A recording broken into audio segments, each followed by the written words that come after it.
வைத்திய ரத்னம் வழங்கும் உணவே அமிர்தம். வணக்கம் அண்ட் வெல்கம் டு வைத்திய ரத்னம் ஆரோக்கிய சாலை வழங்கும் உணவே அமிர்தம். ஸோ தீபாவளிக்கு கரெக்டாக ஒரு வாரம் முன்னாடியில் இருக்கோம். நம்ம எல்லாருமே வந்து அந்த ஃபெஸ்டிவல் மோடில் வந்திருப்பீங்க. அண்ட் குழந்தைகள்லாம் வந்து பட்டாசெல்லாம் வெடிக்கலாம், லீவ் வருது அப்படின்ற ஜாலியாக இருப்பீங்க. நான் வீட்டில் இருக்க பெரியவங்க நீங்கள் வந்து இந்த தீபாவளிக்கு எந்த ஸ்வீட் பண்ணலாம், இந்த ஸ்வீட் பண்ணலாமா இல்லை அந்த ஸ்வீட் பண்ணலாமா அப்படின்ற கன்ஃபியூஷன்லேயே இருப்பீங்க. அந்த வகையில் இந்த ஒரு வாரம் முழுக்க நம்ம நிகழ்ச்சியில் பாரம்பரிய இனிப்பு வகைகளை தான் பார்க்க போகிறோம். அதில் இருக்க மருத்துவ குணங்கள் என்னென்னு பார்க்க போகிறோம். ஸோ நிறைய விஷயங்கள் இந்த ஒரு வாரம் முழுக்க உங்களுக்காக காத்துட்ருக்கு. பட் முதல் நாளான இன்னைக்கு டாக்டர் நம்மளுக்கு என்ன இனிப்பு வகை சொல்ல போகிறாங்கன்னு பார்க்கலாம் வாங்க. வணக்கம் டாக்டர். வணக்கம். ஸோ டாக்டர், ஒரே ஜாலியாக இருக்கும், நிறைய ஸ்வீட் சாப்பிட போகிறோம் அப்படின்ற ஒரு த்ரில்லிலே இருக்கும். நம்ம மக்கள் த்ரில்ல இருக்காங்களோ இல்லையோ, நம்ம உணவே அமிர்தம் டீம் வந்து வெயிட் பண்ணிட்டு இருக்கு. ஸோ முதல் நாளான இன்னைக்கு என்ன ஸ்வீட் அப்படின்னு சொல்லுங்க டாக்டர். இனிப்பு அப்படிங்கிறத சொல்றதுக்கு முன்னாடி இப்போ காலகட்டத்தில் நிறைய பேர் மக்கள் மனத்தில் என்ன அடிப்படையில் இருக்குன்னா, ஏதாவது ஒரு ஸ்வீட்டை செஞ்சு கொண்டாடலாம் அல்லது எங்கேயோ கிடைக்கக்கூடிய ஒரு ஸ்வீட்டை வாங்கி வச்சு நம்ம வந்து கொண்டாடலாம் அப்படிங்கிற மாதிரியான ஒரு மனநிலைக்கு மக்கள் வந்துட்டாங்க. நாம் இந்த நிகழ்ச்சியில் சொல்லக்கூடிய விஷயங்கள் எல்லாமே நம்ம ஊரில் ஏதாவது ஒரு ஊரில் ஸ்பெஷலாக சிறப்பான முறையில் அவங்க ஊர் இனிப்பாக பயன்பட்டு இருக்கக்கூடிய அந்த இனிப்புகள் ரொம்ப காலமாக 1000-2000 வருஷமாக அந்த இனிப்பு வந்து அந்த ஊரில் உள்ள இனிப்பாக இருக்கும். அதில் இன்றைக்கி நம்ம சொல்லக்கூடிய அந்த இனிப்பு அப்படிங்கிறது காரைக்குடி. காரைக்குடி வந்து உணவுக்கு சிறப்பான ஒரு ஊர். அந்த காரைக்குடி பகுதியில் பழக்கத்தில் இருக்கக்கூடிய மனோலம் அப்படின்னு சொல்லக்கூடிய ஒரு இனிப்பு தான் இன்றைக்கி நம்ம செய்து காட்ட போகிறோம்.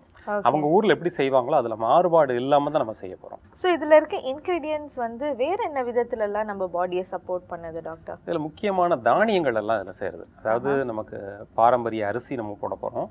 அதில் பாசி பயிறு அதை அரைச்சி கொஞ்சம் சேர்க்க போகிறோம். அதுக்கப்புறமா ஏற்கனவே பனை வெல்லத்தில் தான் செய்ய போகிறோங்க. அதனால் பனை வெல்ல பாகுல பொட்டுக்கடலை, எள்ளு, தேங்காய் இதெல்லாம் கலந்து, அதாவது எள்ளு இருக்குது, தேங்காய் இருக்குது, தானியங்கள் இருக்குது. இதெல்லாம் இனிப்பாக சுவையாகவும் இருக்கும். அதே மாதிரி மொறுமொறுன்னு சாப்பிட்றதுக்கும் ரொம்ப பிள்ளைங்க விரும்பி சாப்பிடக்கூடியதாகவும் இருக்கும். ஆரோக்கியம் கலந்ததாகவும் இருக்கும். இந்த இனிப்பை வந்து நல்ல உமிழ்நீரோடு கலந்து நம்ம சுவைச்சு சாப்பிடும்போது, ஏன்னா எப்போதுமே இனிப்பு பொறுத்த வரைக்கும் பிள்ளைங்க நல்லா விரும்பி சுவைச்சு சாப்பிடுவாங்க. அந்த சுவைச்சு சாப்பிடும்போது இந்த வாயிலே மூலமாகவே, அந்த வாயினுடைய நாக்கினுடைய கீழ்ப்பகுதி மூலமாகவே இந்த தானியங்களில் இருக்கக்கூடிய, அதாவது பாசிப்பயிறு, நல்ல தானிய அரிசியில் இருக்கக்கூடிய அந்த ஊட்டச்சத்துக்கள் எல்லாம் முழுமையாக உள்ள உறிஞ்சப்படுறதுக்கு ஒரு வாய்ப்பை ஏற்படுத்தி கொடுக்குது.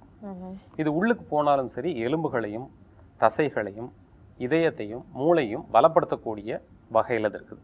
ஸோ இவ்வளோ சிறப்பு நிறைந்த காரைக்குடி ஸ்பெஷல் மனோலத்தை எப்படி செய்கிறதுன்னு நான் மக்களுக்கு காமிச்சிட்டு வந்துடுறேன் டாக்டர். செஞ்சுட்டு வந்துடுறேன். ஓகே நேயர்களே, காரைக்குடி ஸ்பெஷல் மனோலத்தை எப்படி செய்கிறதுன்னு பார்க்கலாம் வாங்க. வைத்திய ரத்னம் ஆரோக்கிய சாலை வழங்கும் உணவே அமிர்தத்தில் இன்னைக்கு நம்ம பார்க்க போகிறது மனோலம் அப்படின்ற ஒரு ஸ்வீட் தான். பட் அதுக்கு முன்னாடி நான் ரொம்ப எக்ஸைட்டடாக இருக்கேங்க. ஏன்னா நம்ம நிகழ்ச்சியோட ஆரம்பத்திலே சொன்னேன், நம்ம நிகழ்ச்சி ஃபுல்லாக, அதாவது இந்த வாரம் ஃபுல்லாக வந்து நம்ம தீபாவளி ஸ்பெஷல் ஸ்வீட்ஸை தான் பார்க்க போகிறோம். அண்ட் அது மட்டும் இல்லாமல் இப்போ இந்த ஸ்வீட் வந்து சமைக்க போகிறேன் அப்படின்னு நினச்சாலே வந்து ஒரே ஜாலியாக இருக்குது. ஏன்னா அது சமைச்சு முடித்தாலே வந்து நான் சாப்பிட போகிறேன் அப்படின்றத நினைக்கிறதுக்கு ரொம்ப ரொம்ப சந்தோஷமாக இருக்குது. கண்டிப்பாக வந்து நீங்களும் வீட்டில் ட்ரை பண்ணுங்கள். பட் இப்போது ரொம்ப நேரம் நான் வந்து உங்ககிட்ட பேசி மொக்க போடாமல் நான் வந்து இந்த மனோலம் அப்படின்றது எப்படி செய்கிறதுன்னு பார்க்கலாம் வாங்க. மனோலம் செய்ய தேவையான பொருட்கள்: அரிசி, பாசிப்பயிறு இது ரெண்டும் சேர்த்து வச்சு அரைச்சி வச்சுருக்க மாவு, வெல்லப்பாகு, பொட்டுக்கடலை, தேங்காய் பல், ஏலக்காய், எள்ளு, நெய். ஸோ நம்ம இப்போ இந்த மனோலம் அப்படின்ற ஸ்வீட்டுக்கே வந்து இந்த பூந்தி மாதிரி தான் நம்ம வந்து இதை பொரித்து எடுக்க போகிறோம் இந்த மாவை. ஸோ நம்ம பேன் எடுத்துக்கலாம். பேன் நல்லா சூடாக ஆனதுக்கப்புறம் நல்லா இந்த மாவை வந்து அந்த பூந்தி ஃபார்ம்லேயே வந்து நம்ம வறுத்து எடுத்துடலாம். ஸோ பேன் நல்லா சூடான உடனே நம்ம தேவையான அளவு எண்ணெய் விட்டுடலாம். ஸோ மனோலத்தில் வந்து ரொம்பவே முக்கியமான விஷயம்னு பார்த்தீங்கன்னா நம்ம மாவு தான். இந்த மாவு வந்து அரிசி மாவையும் பாசிப்பயிறு மாவையும் நான் சேர்த்து அரைச்சி வச்சுருக்கேன். அரிசி மாவு வந்து 10 பங்கு எடுக்கிறதா இருந்தால் நீங்கள் பாசிப்பயிறு மாவு வந்து 1 பங்கு எடுக்கணும். ஸோ ரெண்டுத்தையும் சேர்த்து கொஞ்சம் உப்பு ஆட் பண்ணி ஒரு மாதிரி தண்ணியாகவும் இல்லாமல் திக்காகவும் இல்லாமல் இந்த கன்சிஸ்டன்சிக்கு, அதாவது நம்ம பூந்திக்கெல்லாம் யூஸ் பண்ணுவோம் இல்லையா, அந்த மாதிரி கன்சிஸ்டன்சிக்கு வந்து அரைச்சி வச்சுக்கோங்க. ஸோ எண்ணெய் நல்லா காஞ்சிடுச்சு. ஃப்ளேம் வந்து சிம்மர் பண்ணி நம்ம இந்த மாவை பூந்திக்கு எப்படி நம்ம பண்ணுவோமோ அதே மாதிரி இந்த மாவை வந்து ஊற்றி எடுக்கலாம்.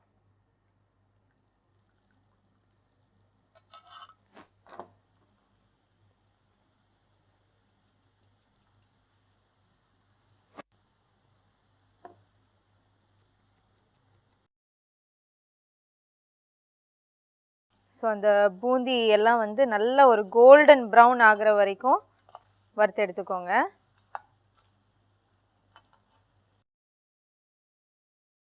பூந்தி மாதிரி ரெடி ஆயிடுச்சு. ஸோ இது எல்லாமே வந்து நம்ம ஒரு பவுலில் ட்ரான்ஸ்ஃபர் பண்ணிக்கலாம். ஸோ மனோலத்துக்கு தேவையான பூந்தி இங்கே ரெடியாக இருக்குது. அடுத்ததாக வந்து நம்ம நெய்யில் பொட்டுக்கடலையும் தேங்காவையும் எள்ளையும் வந்து வறுத்து அதோட சேர்க்கணும். ஸோ அதுக்கு ஒரு பேன் எடுத்துக்கலாம். பேன் நல்லா சூடாகட்டும்.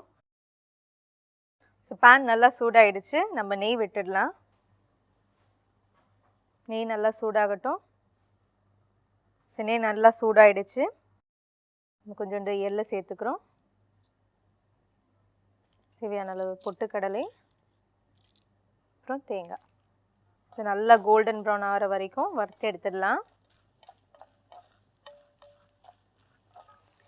ஸோ தேங்காய் எல்லாம் நல்லா கோல்டன் ப்ரௌன் ஆகிடுச்சு. பொட்டுக்கடலையும் வந்து ஒரு மாதிரி ப்ரௌன் கலரில் மாறிடுச்சு.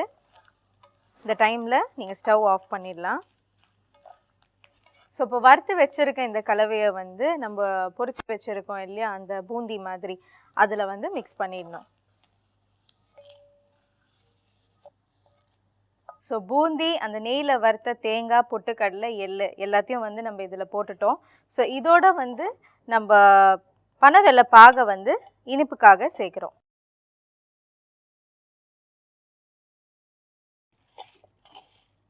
ஸோ ஏலக்காய் வாசனைக்காக. ஸோ கண்டிப்பாக வந்து வீட்டில் நீங்களும் ட்ரை பண்ணுங்கள். தீபாவளி ஸ்பெஷல் ஸ்வீட்டான மனோலம் வந்து இங்கே சூப்பராக ரெடி ஆகிருக்கு.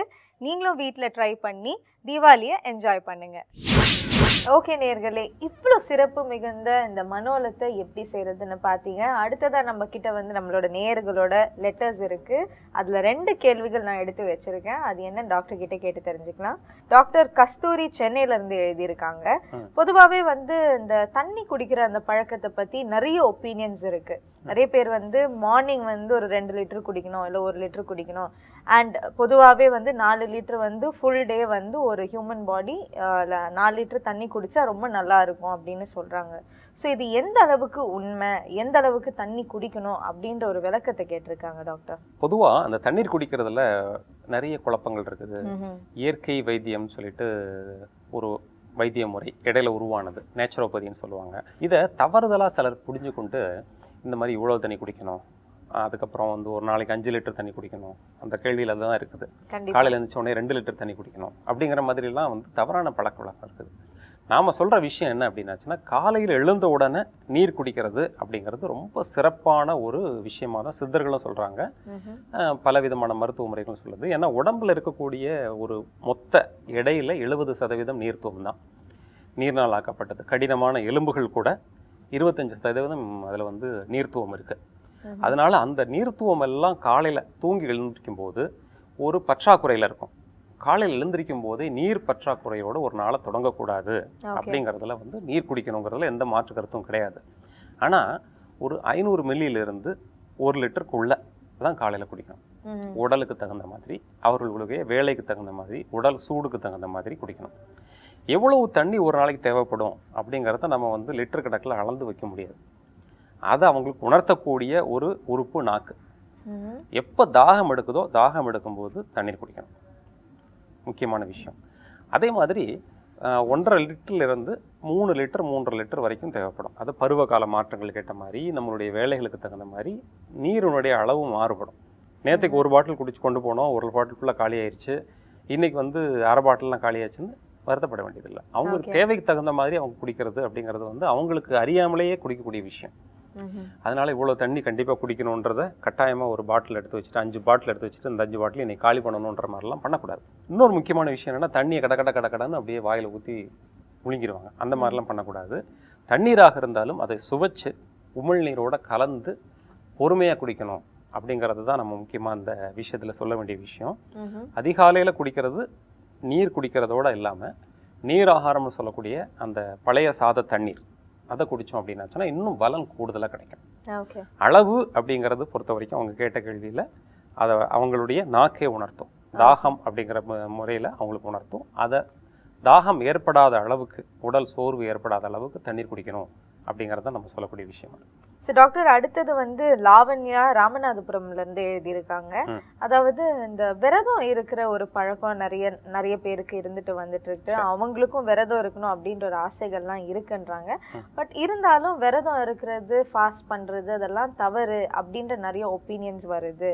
ஸோ விரதம் இருக்கிறது நல்லதா, இல்லை விரதம் இருக்கும்போது எப்படி ஒரு வழிமுறையில் இருக்கணும் அப்படின்னு கேட்டு எழுதியிருக்காங்க டாக்டர். பொதுவாக விரதம் இருத்தல், அந்த உபவாசம்னு சொல்லுவாங்க, அந்த மாதிரி மௌனமாகவும் இருப்பாங்க அந்த விரதம் இருக்கும்போது. இதெல்லாம் வந்து அறிவியல் பூர்வமாக நிரூபிக்கப்பட்ட உண்மைகள். உடம்புக்கு நிச்சயமாக நல்லது செய்யுது அப்படிங்கிறத வந்து எந்த விதமான மாற்று கருத்தும் கிடையாது. ரொம்ப காலத்துக்கு முன்னாடியே குறிப்பிட்ட நாளில் விரதம் இருக்கிறதும் நம்ம ஊரில் வழக்கமாக இருந்தது. அதாவது பௌர்ணமியிலேருந்து, அதாவது முழு நிலவிலிருந்து இத்தனாவது நாள் விரதம் இருக்கிறது, அல்லது வந்து அமாவாசை அந்த கருவான்னு சொல்லக்கூடிய அந்த நாள்ல இருந்து இத்தனாவது நாளில் விரதம் இருக்கிறது அப்படிங்கிறதெல்லாம் ரொம்ப காலத்துக்கு முன்னாடியே நம்ம ஊரில் வழக்கத்தில் இருந்தது. அதுதான் இப்போ கிருத்திகையில் இருக்கிறது, அப்புறம் வெள்ளிக்கிழமை இருக்கிறது அப்படிங்கிற மாதிரியான பழக்கம்லாம் பின்னாடி வந்தது. ஆனால் இந்த மாதிரி பழக்க வழக்கங்கள்லாம் ரொம்ப காலமாகவே இருந்தது. அது அறிவியல் பூர்வமான உண்மை இருக்குது. பொதுவாக நம்ம எளிமையாக விளக்கமாக சொல்லணும் அப்படின்னாச்சுன்னா, உடம்பினுடைய நச்சு தன்மையை நீக்கிறதுக்கு, டீடாக்சிஃபிகேஷன் அப்படிங்கிறதுக்கு இந்த விரதம் உதவியாக இருக்குது. ரெஜுவனேஷன் சொல்லுவாங்க. அந்த உடலில் உள்ள உள் உறுப்புகள், அதில் உள்ள அடிப்படை திசுக்கள் எல்லாம் புதுமையாக தன்னை புதுப்பிச்சுக்கிறதுக்கு, புது செல்களை உருவாக்குறதுக்கு இந்த விரதம் இருத்தல் அப்படிங்கிறது உதவியாக இருக்குது.